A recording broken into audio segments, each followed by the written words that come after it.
ગુજરાતના ગૌરવ સમાન નળ સરોવર પક્ષી અભયારણ્યના બ્યુટિફિકેશનની કામગીરી પૂર્ણ થઈ છે। 26 કરોડના ખર્ચે નળ સરોવરને વિકસાવવામાં આવ્યું છે, જે ઉદ્ઘાટન બાદ સહેલાણીઓ માટે પણ ખુલ્લું મુકાશે।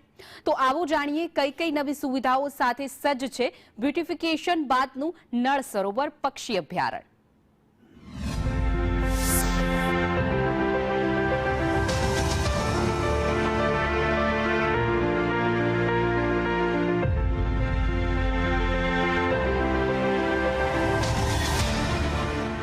અમદાવાદ જિલ્લામાં સાણંદ બાવળા તાલુકા વિસ્તારને અડીને આવેલા નળ સરોવરમાં દેશ વિદેશથી આવતા 2.5 થી 3 લાખ જેટલા પક્ષીઓને જોવા દર વર્ષે 60,000થી પણ વધુ સહેલાણીઓ આવે છે।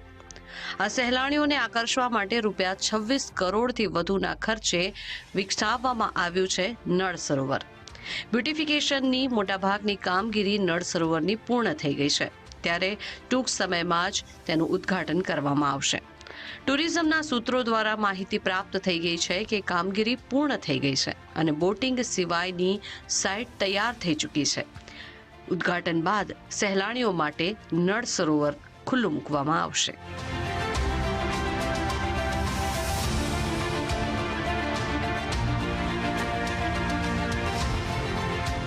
નવા ઊભા કરાયેલા આકર્ષણો પર નજર કરીએ તો QR કોડથી તેની માહિતી ઉપલબ્ધ થાય તેવી વ્યવસ્થા કરવામાં આવશે અને લોકો જાણકારી મેળવી શકે તે માટે રિસેપ્શન સેન્ટર બનશે।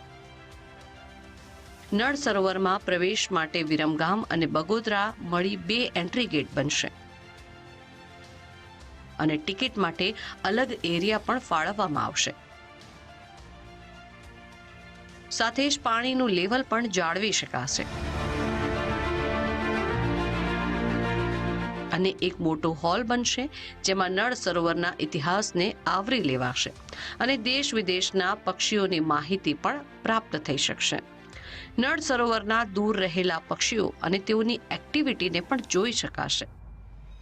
સાથે જ બોટિંગ એરિયામાં પણ વિવિધ પ્રકારની બોટ રખાશે અને ચા નાસ્તા માટે આકર્ષક કેફેટેરિયા પણ બનશે અને હાલ જ્યાં દુકાનો બનાવી છે તે વિસ્તારમાં જમવા માટે ફૂડ કોર્ટની પણ વ્યવસ્થા રહેશે, જેમાં દેશ સહિત વિવિધ પ્રકારની ખાદ્ય ચીજ વસ્તુઓ પણ મળી શકશે, જેથી સહેલાણીઓ આનંદ માણી શકે અને તેની સાથે સાથે નળ સરોવર વિસ્તારના વિકાસથી ત્યાંના સ્થાનિક લોકોને પણ રોજગારી પ્રાપ્ત થઈ શકે।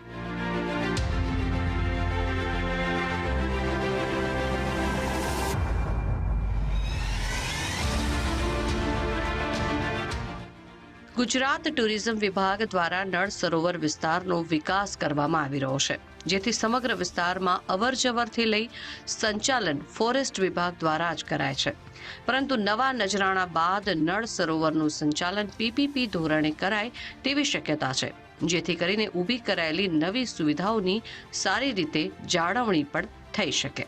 બ્યુરો રિપોર્ટ, સંદેશ ન્યૂઝ।